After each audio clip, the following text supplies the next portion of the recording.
Trump షాక్ల మీద షాక్లు ఇస్తున్నారు. ఇప్పటికే 7 మెజారిటీ ముస్లిం దేశాలపైన ఉక్కుపాదం మోపిన ట్రంప్ తాజాగా H1B వీసాదారులకు ఝలక్ ఇచ్చారు. కొత్త ఐటీ సవరణ చట్టాన్ని అమెరికా సభలో ప్రవేశపెట్టారు. H1B వీసాదారులకు కొత్త వేతన చట్టాన్ని తీసుకొచ్చారు. అమెరికన్లకే ఉద్యోగాలలో తొలి ప్రాధాన్యమని ఎన్నికల హామీ ఇచ్చిన ట్రంప్ వాటిని అమలు చేసే దిశగా అడుగులు వేస్తున్నారు. ఇందులో భాగంగా ఐటీ కంపెనీలకు కొత్త వేతన చట్టాన్ని తీసుకొచ్చారు. H1B వీసాదారులకు కనీస వేతనం $130,000 ఉండాలని చట్టంలో ఉంది. ఈ బిల్లుతో భారత ఐటీ కంపెనీలపై తీవ్ర ప్రభావం చూపనుంది. H1B వీసాలపై అమెరికాలో వేలాది మంది భారత ఐటీ ఉద్యోగులున్నారు. ఇన్ఫోసిస్ లో 33,000 మంది, టాటా సంస్థలో 16,500 మంది, ఐబీఎంలో 13,600 మంది, విప్రోలో 12,200 మంది, అవెంచర్ లో 9,600 మంది, టెక్ మహీంద్రాలో 6,000 మంది ఉద్యోగులు, డెలాయిట్ లో 7,600 మంది, హెచ్సిఎల్ లో 6,000 మంది, మైక్రోసాఫ్ట్ లో 4,500 మంది, ఐగేట్ లో 4,500 మంది ఐటీ ఉద్యోగులు పనిచేస్తున్నారు. వీరందరిపైన ట్రంప్ బిల్లు ప్రభావం చూపనుంది. దీంతో ఉద్యోగుల్లో ఆందోళన మొదలైంది. దినసరి వేతనంపై పనిచేస్తున్న ఉద్యోగుల పరిస్థితి అగమ్య గోచరంగా మారింది. డిపెండెంట్ వీసాలపై వెళ్లిన వారి పరిస్థితి ప్రశ్నార్థకంగా మారింది. మరోవైపు ట్రంప్ నిర్ణయం భారత స్టాక్ మార్కెట్లపైన ఎఫెక్ట్ చూపిస్తోంది. భారత ఐటీ కంపెనీల షేర్లు పతనమయ్యాయి. ఇన్ఫోసిస్, విప్రో, హెచ్సిఎల్ షేర్లు నష్టపోయాయి.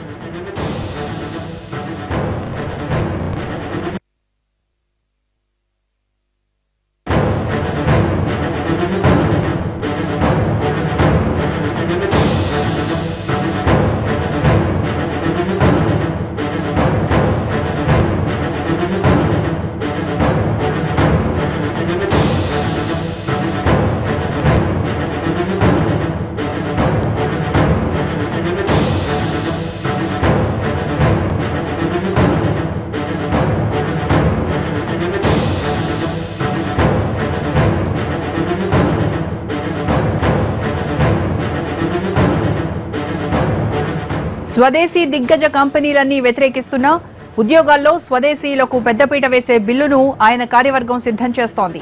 ఆ బిల్లు ఆమోదం పొందితే భారత ఐటీ కంపెనీలకు పెద్ద షాక్ తగులుతుంది. ఇప్పటికే సిలికాన్ వ్యాలీలోని గూగుల్, ఫేస్బుక్, అమెజాన్, మైక్రోసాఫ్ట్ లాంటి ఇతర సంస్థలు ముస్లిం ఆధిక్య దేశాలపై విధించిన నిబంధనలను తీవ్రంగా వ్యతిరేకిస్తున్నాయి. అయినా ట్రంప్ తనదైన స్టైల్లో నిర్ణయాలు తీసుకుని అందరికీ షాక్ ఇస్తున్నారు.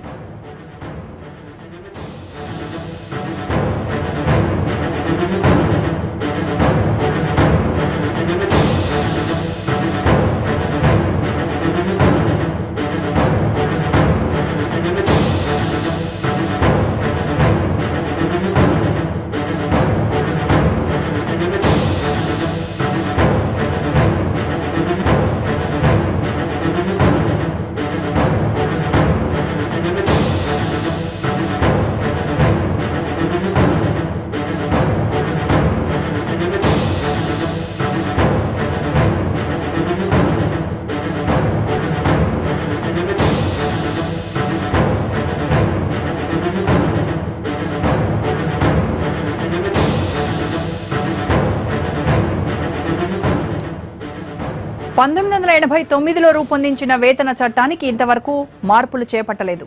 ఇప్పుడు వేతన సవరణతో పాటు అమెరికన్ ఉద్యోగులను విదేశీ వర్కర్లతో భర్తీ చేసుకునే సదుపాయంపై కూడా ఆంక్షలు విధిస్తూ ఈ బిల్లును తీసుకొచ్చారు. ఈ బిల్లును కాలిఫోర్నియాకు చెందిన కాంగ్రెస్ సభ్యుడు జో లోఫ్గ్రెన్ ప్రతినిధుల సభలో ప్రవేశపెట్టారు.